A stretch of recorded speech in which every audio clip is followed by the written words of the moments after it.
Maksud, satu persatuan yang dianggotai oleh pekerja-pekerja yang menerima upah untuk tujuan menguruskan atau memperbaiki keadaan pekerja mereka. Tujuan, menentukan tingkat upah yang lebih tinggi dan taraf hidup lebih baik, menjaminan keadaan pekerja yang lebih baik, melindungi pekerja, berunding dan berbincang polisi ekonomi dan dasar industri, menyertai organisasi politik dan merujuk pihak kerajaan. Hari ni saya buat video ni sebab saya nak terangkan pasal kenaikan upah dan kegagalan upah. Okey, yang first saya nak share adalah kenaikan upah, kaedah yang kita bekerja menentukan kebaikan upah lah. Contoh kita ada empat tu menaikkan daya keperluan sud buruh. Okey, yang kedua menghadkan penawaran tubuh. Yang ketiga menentukan upah minimum. Yang keempat, tawaran menawarkan melalui perundingan kolektif. Okey, yang ini kalau kita nak naikkan kita punya upah, kita nak naikkan kita punya sales, kita perlu memberi jawatan kosong kepada ramai yang pekerja. Kalau ramai pekerja, so untuk kita punya kerja tak adalah stuck kat tempat mana-mana pun. So kita semua ada pekerja dan kita punya kerja boleh jalan dengan lancar dan kita kena promotekan kita punya promotion, kita jualan punya promotion lah. Okey. Okey, yang ni kalau kegagalan. Kegagalan boleh munculkan sebabkan tujuh sebab. Yang pertama, peratusan kos upah daripada jumlah kos yang perluaran, kos yang keluar punya lah. Okey, yang kedua keadaan guna tenaga dalam elektrik. Yang ketiga, keanjalan permintaan barang yang dikeluarkan. Yang keempat, keanjalan permintaan buruh. Yang kelima, kekukuran kesatuan sekerja, kedudukan kewangan satu bekerja dan tingkat keuntungan firma. So kita kalau sebagai kerja, kita kena fikirkan yang kita punya sales tu nak tinggi, so kita akan fikirkan nak buat apa benda. Kalau nak tinggikan harga, kita boleh buat apa. Contohnya beri promotion, jangan membazir, macam tu lah. Sewa, ia merupakan bayaran kepada faktor pengeluaran mempunyai penawaran terhad seperti tanah. Sewa adalah pulangan kepada pemilik tanah. Tiga konsep sewa ialah sewa ekonomi, perolehan pindahan, sewa kuasa. Kandar bunga, bayaran atau pulangan kepada pemilik faktor pengeluaran modal kerana menangguhkan penggunanya. Modal yang terdiri daripada modal fizikal seperti jentera, kilang dan kenderaan. Dua jenis kandar bunga, kandar bunga nominal, kandar bunga benar. Untung, iaitu merupakan ganjaran atau pulangan yang diterima oleh faktor usahawan kerana sanggup menerima risiko.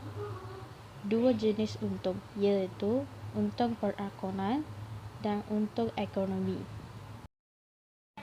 Sewa ekonomi, ia adalah lebihan perolehan yang diterima oleh faktor dalam aktiviti pengeluaran berbanding dengan kegunaan dan pilihan kedua terbaik. Perolehan pindahan, bayaran minimum kepada pemilik faktor bagi menggagalkan faktor untuk pilihan kegunaan yang pertama dan mengelakkan faktor berpindahan kepada kegunaan kedua terbaik. Jom kita tengok contoh sewa ekonomi dan perolehan pindahan. Andaikan tanah mempunyai dua kegunaan, iaitu sebagai tapak bangunan kedai dengan sewa bulanan berbanding dengan tapak kegunaan pertanian dengan sewa bulanan. So kita kena cari perbezaan sewa antara dua kegunaan tanah, iaitu sewa ekonomi sama dengan sewa bulanan tolak tapak kegunaan pertanian dengan sewa bulanan. kita akan dapat jawapan ini. So ini adalah perbezaan sewa antara dua kegunaan tanah. Penentuan sewa ekonomi dan perolehan pindahan. Jumlah bayaran kepada faktor pengeluaran yang meliputi komponen sewa ekonomi dan perolehan pindahan, ataupun hanya satu sahaja komponen bergantung kepada keanjalan penawarannya. Penawaran faktor tidak anjal sempurna. Apabila kelut penawaran tidak anjal sempurna, maka faktor pengeluaran tersebut hanya ada satu kegunaan sahaja, maka semua bayaran atas faktor pengeluaran merupakan sewa ekonomi sahaja, iaitu sebesar OREQ. Penawaran faktor anjal sempurna.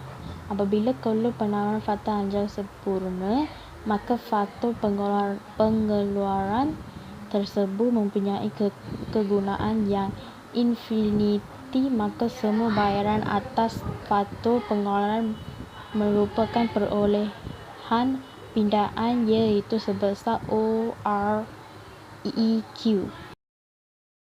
Sewa kuasa. Bayaran lebihan kepada faktor yang tidak anjal sempurna dalam jangka pendek. Analisis kelut bagi sewa kuasai. Sediakan kesembilan jangka pendek bagi kes untung lebih normal FIMA. Kesayangan sempurna dengan memasukkan kelut kos berubah purata ABC sekali. Tunjukkan titik keseimbangan dan kuantiti keseimbangan tanda AR dan ABC pada tingkat kuantiti keseimbangan. Kemudian nyatakan kawasan jumlah hasil TR, iaitu ARX Q, serta kawasan jumlah kos berubah purata TVC sama dengan AVCX Q.